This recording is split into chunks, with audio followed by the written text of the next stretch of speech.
Hi, everyone. Oh my God, my voice amplified. Welcome to Psychological Safety Building Fearless Teams. I'm going to try to not listen to myself. That's not possible. I'm Anastasia López. I'm an engineering lead at Unmind. And I'm Sofia Gerbase. I'm a clinical psychologist at Unmind. So before we start, we want to have time to answer questions. So if you go to that link to Slido and put that code, take a picture if you're not going to remember the number, you can start pouring your questions in, and we're going to try to answer them at the end. We're also going to have a microphone, but if you think of a question while you're listening to us, that's the word to upload it. So let's kick off. I'm going to start introducing you to my friend Charlie. Charlie is an Android developer for 3 or 5 years, along that time, I'm not sure. And he just joined a new startup called New Shiny Startup. They're very excited about this new job. They've heard great things about the company. They have a ping pong table, a pool table, they have beer Fridays. The culture seems amazing, and they really want to learn new stuff. So it's a company that's been there for a little bit, and it has a huge legacy code base. It's not very modern, but Charlie's not very surprised. They know the deal about how these things work. It's not going to be new code all the time. It's always going to be some things that you have to improve. After a month or so, Charlie is starting to feel the pain on a very specific area of the code base. There's this massive service locator that has hundreds and hundreds of lines. There's nothing wrong with a service locator, but it felt very outdated. It was very hard to work on, very hard to find things that you could reuse, and it was in Java. So having done dependency injection in the past, they thought, you know what, I think this will be a great improvement to the code base, something we can change and make developers' life a little bit easier, and the code base and testing much better. So they did what they have done in the past. They set up a meeting with their team, they presented the problem, why it was a problem, there was a problem there, and they offered a lot of solutions, or, well, maybe not a lot, but a few solutions. And they answered pros and cons on each of the solutions, and then they said, actually, my preferred solution would be to do coin, and this is why. They even went and proposed a migration plan to move from massive service locator to coin. Charlie was very proud of themselves. They thought they had nailed the presentation. But the team didn't feel the same. The team basically said, no. It's very, very risky.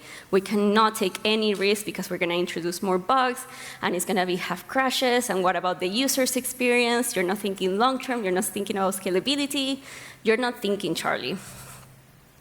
Charlie was a bit confused because they thought they had thought it through. They came up with a proposal with several options to solve the problem, but none of them were valid. Charlie came out of the meeting feeling a bit insecure about themselves. Maybe I actually don't know what I'm talking about. They didn't really feel like they had been listened, but also their skills weren't good enough for the team. These patterns started becoming clearer in everything that Charlie tried to improve. In small PRs, the scout rule, they would try to do some cleanup, and the PR would take weeks to get approved. Any change they would try to introduce, it would get shut down. Every question Charlie had, it wouldn't get answered. Or it would get answered with, you don't know what that is. You don't know how to use this. Charlie started to feel very insecure about themselves. After 3 to 5 years of Android development, they felt like maybe they had no idea what they're doing. Even more, they started to have a lot of anxiety because of that fear of, I have no idea what I'm doing. It didn't help that when someone made a mistake, it was called out in a very nasty manner. Their boss was just very blamey, shamey. How did you put that bug? Why did you put that bug? So the anxiety kept increasing and increasing, afraid of making a mistake. In summary, after only 3 months, Charlie was not in a good place. They felt extremely isolated from the team. They did have beer Fridays, and they did talk about certain things, but they didn't feel they were connected in a human level. They didn't feel like they had each other's back. If Charlie made a mistake, it was going to be by themselves. It was going to be on them. They felt on edge, very anxious, thinking about work all the time. And they lost the motivation to work and improve things and to learn, because the only thing to learn was the legacy code base, nothing new. I'm hoping no one has had the exact experience as Charlie, but maybe some things have resonated with you. The sense of fear, of anxiety, of can I ask this question or am I going to be judged because I don't know the answer? Can I introduce a change or is it going to be rejected? It's not uncommon because the thing that this team was missing was psychological safety. And hopefully, at this point, you're starting to get a sense from Charlie's experience of what we mean when we talk about psychological safety. So essentially, it's a team climate where people feel safe enough to raise concerns, ask questions, and share ideas without fear of any negative repercussions. So it's a term that was coined in the 1960s, and it had a bit of a revival in the 90s, and more recently through Amy Edmondson's work, who's a professor at Harvard Business School. You might have heard of her. And high psychological safety in a team means that team members feel really comfortable bringing their whole selves to work into the team, showing vulnerability, and there's a real belief there that the team is safe for risk-taking.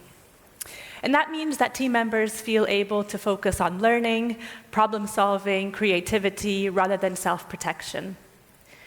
And team members feel really safe in the knowledge that they won't be shamed, they won't be punished, they won't be judged. They feel able to ask questions, to raise concerns, to admit mistakes, ask for help, and this really frees people up to learn and to be creative and innovate. I think often when we talk about soft skills like bringing our whole selves to work, showing vulnerability, feeling safe in a team, there can be an assumption that this is at the detriment of team performance. But psychological safety can lead to more diverse and creative ideas, which is really great for team performance. And people flourish in safe environments and trusting environments. And if our people are flourishing, our organizations will too. So in fact, psychological safety can really drive performance, and the academic literature is really clear here that organizations with higher levels of psychological safety have consistently better outcomes than organizations with lower levels of psychological safety. And this is because of a whole host of reasons, but to go through a few, I think psychological safety really helps to combat a culture of silence. So a climate where people can't speak up. So in a team with high psychological safety, people do feel able to speak up. And this really supports learning, as I was saying. And ultimately, this does drive team performance. So in the modern workplace, we are faced with increasingly big numbers of kind of uncertainty. We have to coordinate communication. We need to suggest new ideas. And that means that everyone's voice and everyone being able to speak up is really, really important. One study by Google called Project Aristotle looked at different teams and team performance and found that actually psychological safety was the one critical factor explaining why some teams outperformed others. And a common misconception is that a team with high psychological safety is a lax team where outcomes don't matter, where people don't have high standards and people aren't expected to deliver. But psychological safety is really not about being comfortable at work, and it's really not about not keeping people accountable either. What you can see here on this slide is a really helpful diagram by Amy Edmondson to show how psychological safety and performance are two separate constructs, two separate dimensions, but they are equally important and they interact. So if I go through it with you, when psychological safety and performance standards are both low, we're in this apathy zone. So people show up at work, but their minds are elsewhere, they're not really committed, and they choose self-protection over kind of exertion and driving performance at every point. When we have low performance standards and high psychological safety, we're in this comfort zone in the top left. So people are really open and they like working with each other, but they're not really challenged at work and they're not seeking out challenges either. So teams really fail to make kind of major strides and move forward and innovate. When we have low psychological safety and high performance standards, we're in the anxiety zone. And this is actually quite a dangerous zone. So people are have high anxiety, but they're really also reluctant to share ideas and try new things and ask for help, but standards are still really high. And obviously this is an issue in all forms of industries because this is where big mistakes happen. But it can be, it can lead to serious consequences. So if we think in terms of the healthcare industry, it can be a difference between life and death when mistakes are made. And then when we have high psychological safety and high performance standards, we're in this kind of shiny learning zone, which is where we want to be. So people are collaborating, they're learning, they have high performance, they're getting complex and innovative work done, and they're really learning as they go, learning as they're working, and that's really driving performance. So how do you know if your team has psychological safety or not? I guess first of all, it's helpful to start by thinking about yourself and your own experience in your team. So if you think about the team you're in at the moment, are you able to ask questions? Are you able to take risks? Are you able to speak your mind? Are you able to admit mistakes? And are you able to raise concerns? And if you're answering yes to all those things, then it's likely that your team has high psychological safety, which is great. There are also specific questionnaires out there that you can use to measure psychological safety as a team, if this is something that you're interested in thinking about together as a team, which can give you an indication of where you're at, and that can be really helpful. I think what's important to say here, when we think about leaders, is that leaders obviously have an important effect on the team environment, but this relates only to the power that they hold over the team and how they use that power, so the privilege they have and how they use that. Psychological safety really belongs to the whole team. It's about understanding that the leader is key, but that every single team member has to act in ways that promote psychological safety for psychological safety to be present. And I think for me as a team member, that's quite empowering to know that I can make a difference in terms of my behaviors at work, how I bring myself to work, and I can influence the team environment to make it a safe environment for everyone to work in. Anastasia, you've been in teams where you've had high psychological safety and lower psychological safety. I guess it's interesting to think about, from your experience, how this resonates. Yeah, I think the first thing that came to mind was being in the anxiety zone when I was a junior.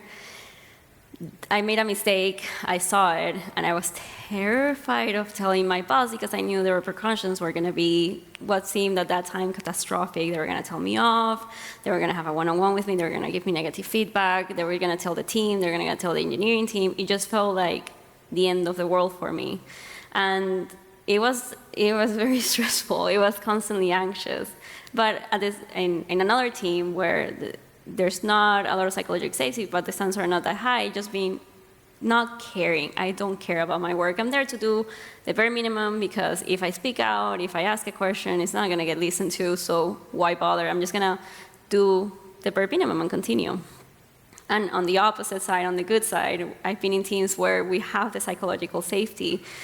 And you can, it's so cheesy, but you can almost breathe it, because you go into a team, you have a question, and everyone will jump. You need help, everyone will try to help you.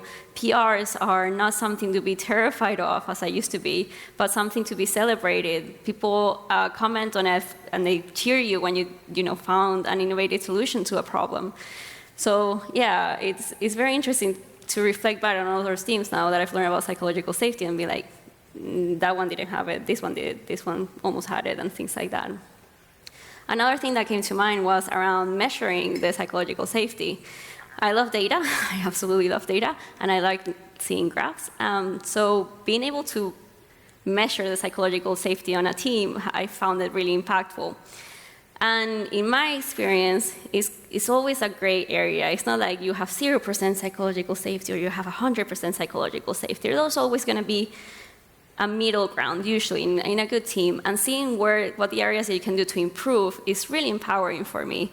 Bringing it up with a team, not just as a team leader, but as a member of the team, and saying, hey, in the last survey, I saw that other people don't feel comfortable admitting mistakes. Let's talk about it. What holds you back? What are your fears? Have there been any behaviors that hold you back when you have to admit a mistake? And trying to find solutions as a team. So I really value the measuring part of it. Again, I like data. So if you're thinking about it, there's a lot of resources online. You can see how to measure psychological safety. You can use Google Forms, Slack, or you can even talk about it with your human resources department, and maybe they want to do it across the company and do the work for you, which is even better. So in this, now that we're reflecting back on our teams, we wanted for you to reflect back on your teams, and then we wanted to ask you some questions. And this is where live demos happen, and we hope that it works. So we wanted to ask you 3 questions to get you thinking about the teams you're in at the moment, and how you feel. So the first one, I'm able to bring up problems and tough issues in my team. So you can use the QR code there, or go to slido.com and tell us if you agree, if you're not sure, and if you disagree. So 5 people so far saying agree. Great. Good to hear. You are hoping that it's not very negative. Yeah, and it looks good. Yeah. So a lot of people here feel able to bring up problems and tough issues, which is a really great sign. A few disagreeing, and some really not sure. And it might be that with different people in the team, you feel more or less able to do this. Yeah. Okay, let's go to the next question. So it's difficult to ask other members of my team for help. Agree, disagree, or not sure? Oof. Is that the disagree one? Yeah, so lots of people disagree that it's difficult, so that's good. Oh, I see. Yeah, good. So people find it easy to ask team members for help. That's also great to hear. And they know how to read questions. That's great. And then final one, when working with members of my team, my unique skills and talents are used. So are your teams really tapping into your unique skills and talents to help creativity and innovation and get the best out of you? This one's a little bit more mixed. And maybe it's a bit more of a nuanced question as well. Yeah. It's a great reflection, though, because you can take this information and try to think, why do I feel this way? And then if you continue listening to us, you might get some points on what to bring to your team. Cool. I think we're going to stop it now. Yeah, thank you so much for answering those questions. Helpful to have a sense of an audience where people are at.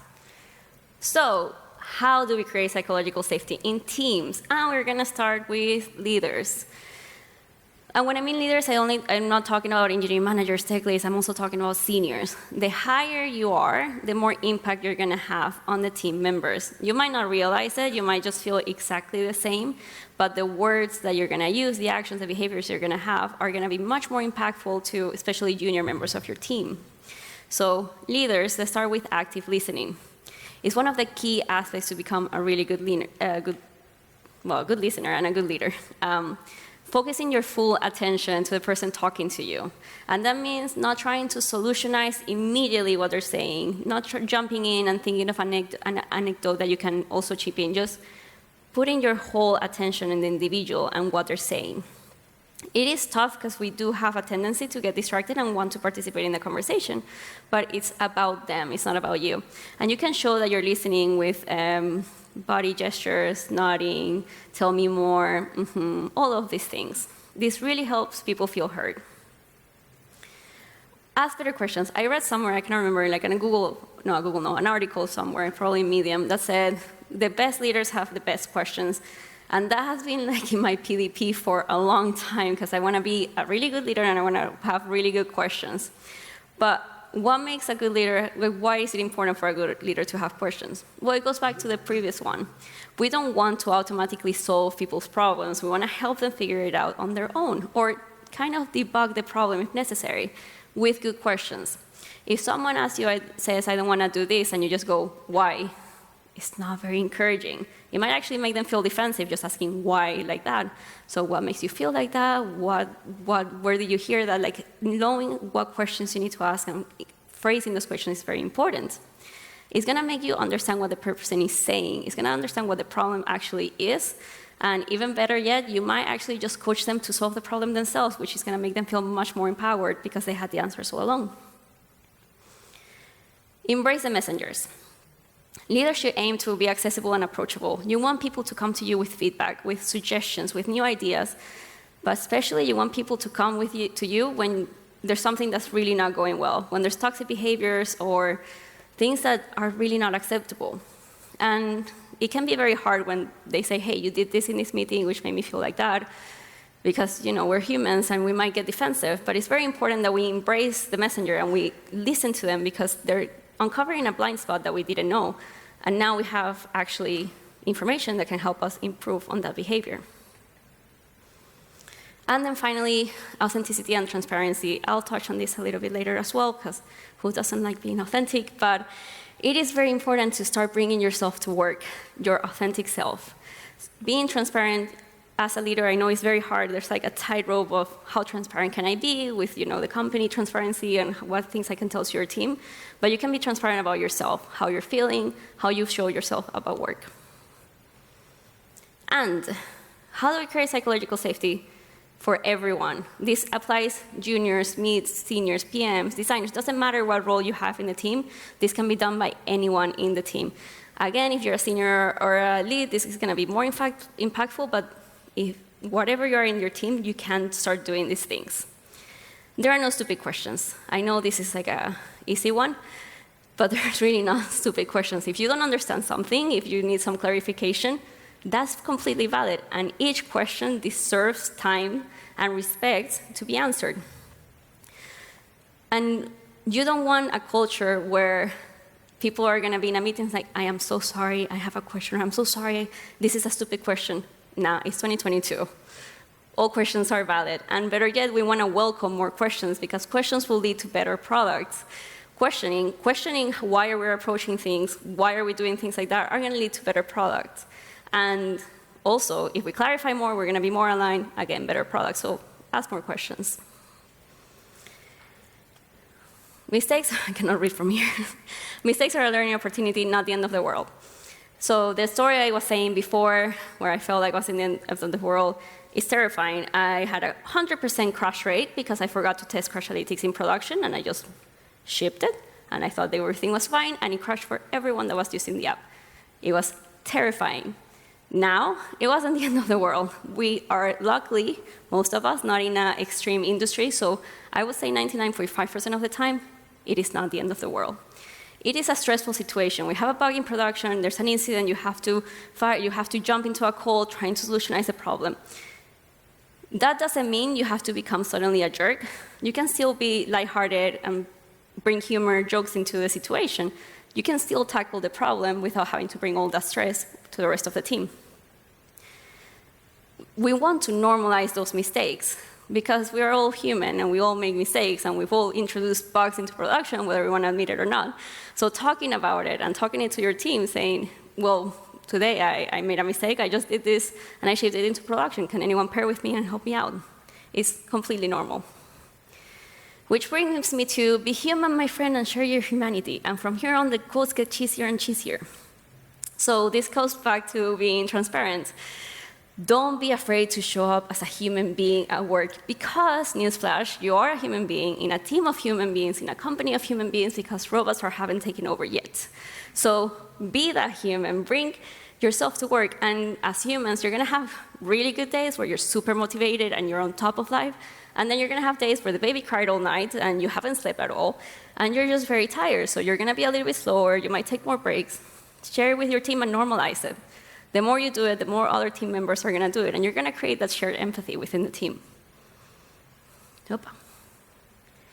Getting to know you, getting to know all about you. I told you I was getting cheesy. This is the name of the session I've run in my team a few times, which is, as the name suggests, getting to know each other. It's really important to create that human connection with team members. I'm not saying become best friends and go drinking every day of the week with them because we know that's toxic, but humanize them. They are humans. They have interests outside of work. It's not just work that interests them. They have other things, climbing, roller skating, painting, I don't know. So get to know them a little bit more. In this session, it's exactly that. What we do is, what are your interests outside work? We've done baby pictures, which is great. I really recommend it. And then we also talk about how we like working. What is your schedule? Are you a morning person or an afternoon person? Do you prefer pairing in this style or in that style? When do you prefer being interrupted and things like that? There are two other things that you can do if you have some safety within your team, which is sharing the skills that you're good at and the ones that you're working on, because this will give your team members an opportunity to notice those skills and give you feedback on them. And the other thing that you can do is, it's very vulnerable, but I would highly recommend it, which is sharing what your insecurities are. We used a phrase which was, I'm afraid of being perceived as, and everyone had to complete it. When I had to do it, I was very uncomfortable, it was very vulnerable. We were like a team of 6, and I was like, same nerves as we were speaking here. And I found it very useful, and I think the team did as well, because we connected, and we saw that a lot of us had the same insecurities. We're afraid of not being good enough, we're afraid of not being good enough developers, of not being technical enough. So I really recommend this practice. There's no I in team. So you have this group of humans, and you want these groups of humans to work as a unit. You want the team to feel responsible for the success of the team. It shouldn't be on the tech lead or in the PM. They are the persons accountable at the end, but they're not the only ones responsible. You want the team to feel responsible for the success of the team. How do you do this? Delegate. Delegate, delegate, and then delegate some more. You might feel a little bit uncomfortable with this because you think you have the experience, especially around ceremonies maybe, that retrospective and sprint planning are always run by the same person, but challenge that. I think it's a great practice when everyone can run those ceremonies. They won't only understand why those ceremonies are important, but they might add a new flavor to it and have different results. And also think about tickets, because we might think this ticket is very difficult, so you should go to the senior. But in my opinion, the person should be capable enough to decide whether they are capable to grab that ticket or not. They have to challenge themselves. You cannot just tell them, keep them to the safe and easy part. They want to feel challenged. They want to feel motivated. They want to learn. And if you let them choose whatever they want to work on in the sprint or whatever system you're working on, they're going to feel very trusted, like they're responsible for the team. And finally, of course, be open to different points of views. You want the team to feel as a unit, and for that you need to listen to everyone's opinions. You cannot just get stuck on your own opinion on what's good and right. Or not, sorry. Share the love. This means give feedback, give praise. Sometimes we forget that giving feedback and giving praise is really important, that if we're not saying anything, you're doing a great job. I'm not going to go into how to give feedback. There was a great talk by Eileen this morning, so if you haven't seen it, watch the recording. But try to find those feedbacks in your day-to-day job. It could be in PRs, Slack, conversations. It doesn't have to be just in performance reviews. And then finally, call it out. We've made mistakes, we've acknowledged we're humans. Sometimes we're going to do a behavior that can impact the psychological safety of your team. If you see that, call it out. You have to call it out, because if not, the person is not going to realize it, and they're going to continue doing it. Breathe. So how do we fail to create psychological safety? By holding up all the space. Sometimes we have very big personalities, and we can be very opinionated. I am very opinionated. And we can dominate the conversation, and we don't let other people share their experience. So try to reflect how much time do you spend talking in a meeting. And if you see it's very high, try to step back and try to create space for others to talk and share their ideas. Ask them questions. Hey, Alex, what do you think about this? Or have you thought about this? Do you have any ideas? Create that space for others to join the conversation. Ignoring different ideas than yours. As I said before, sometimes we might just think their idea is the best, and when someone comes with another idea, we might feel like, no, I know better, I have more experience. That's not a fact. So when there's another idea, be curious about the idea. Ask questions. Try to validate the idea. You might be surprised how many times the other idea is much better than yours. Avoiding tough conversations. As Sofia mentioned, I think psychological safety feels like this fluffy, soft thing, and toxic positivity, and everyone's kind, and there's no negativity. That's not it. Psychological safety means that we can have the tough conversations. If something is going wrong, we want to talk about it. We can be candid about it. We don't have to fluff it and say, you're amazing, but no, you did this wrong. Next time, don't do it, or do this instead. It's human to be uncomfortable by having those tough conversations, especially in certain cultures. So start learning how to do those tough conversations, because they need to happen if you want to have a good psychological safe team. And finally, displaying shaming behavior. A lot of the things I've talked about are shame. Shame is a whole literature. But try to reflect on what could be shaming behaviors. Even body language, like eye rolling in a meeting. You might think this is nothing, but if you're a senior developer and you're eye rolling to a junior developer, this is going to have a huge impact on their confidence. So start reflecting on what could be shaming behaviors, and call them out, of course, because they have a really bad impact to the psychological safety of the team.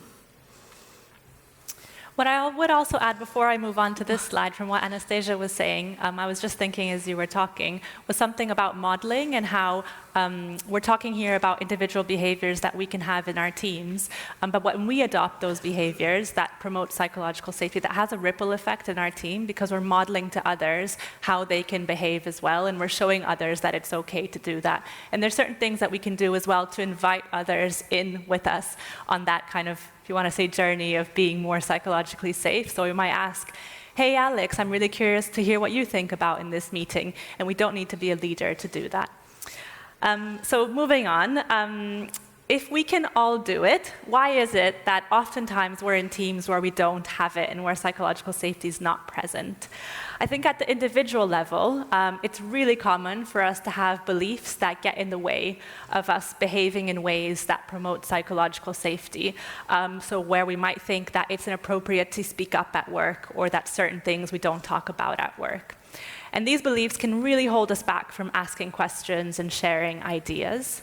And I imagine all of us here in this room have been at some point in our working lives in a space where we had an idea and we didn't feel able to bring it up at work. So we might have thought, I'm going to be perceived as negative. We might have thought, I don't want to look ignorant or incompetent. Or maybe we had an experience in the past where we raised an idea and it was shot down.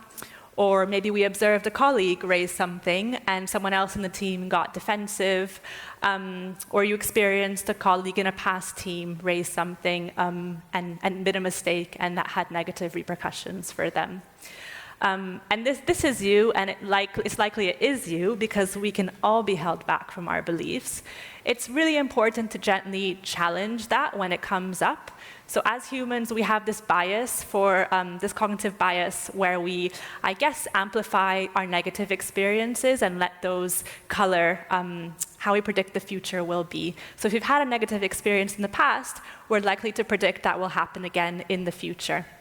So when we're in that position and we have an idea and we think, people are going to think I look stupid, challenging that for yourself and pushing ahead and taking that risk. And because we have this natural tendency for self-preservation and for not taking risks, it does take a bit of kind of challenging ourselves and pushing ourselves and putting ourselves out there. And if you're sharing ideas and concerns, and actually you notice that they're not landing very well, or that you seem to be rubbing your team up the wrong way somehow, then I guess you have a couple of options. So first of all, this can be a learning opportunity to invite feedback, to find out what it is that you're saying or doing that's not quite landing, so you can develop. The other option is actually you're learning something about the team you're in, the organization you're in, or your colleagues, in that maybe their values and goals aren't quite aligned with your own. And I guess that then gives you an option if you would actually prefer to work somewhere where your team and your colleagues' values are more aligned with your own, and to look for an opportunity where you're valued for making a commitment to make a positive difference at work. So, Charlie came to our talk today, and I'm happy to say they left their company. It wasn't just aligned with their values, and they realized that the team wasn't psychologically safe, and they didn't have the energy or the motivation anymore to fix it, or try to fix it. They started at another shiny startup, and it's been 2 months, we're in the future, and this is how it looks every day. And I know it looks like perfect, and it probably isn't, but at least Charlie is much more happier. They're challenging themselves. They brought Compose, and now the team is using Compose, so they really feel like they're learning. I really know how this sounds like a cliche. I really, really do. But it's not a just happily ever after. Obviously, Charlie is going to have other challenges that are going to come up. But if the team has psychological safety, they will be able to overcome those challenges together. Obviously, we work in an industry that's very unstable. There's going to be redundancy. If you have psychological safety on your team, you will be able to overcome them and not feel left out, isolated, anxious, etc. So now this information is in your hands.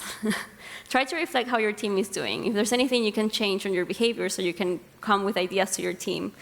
If psychological safety is not very high, you can be the hero that changes it. So thank you. Hope you enjoyed learning about psychological safety.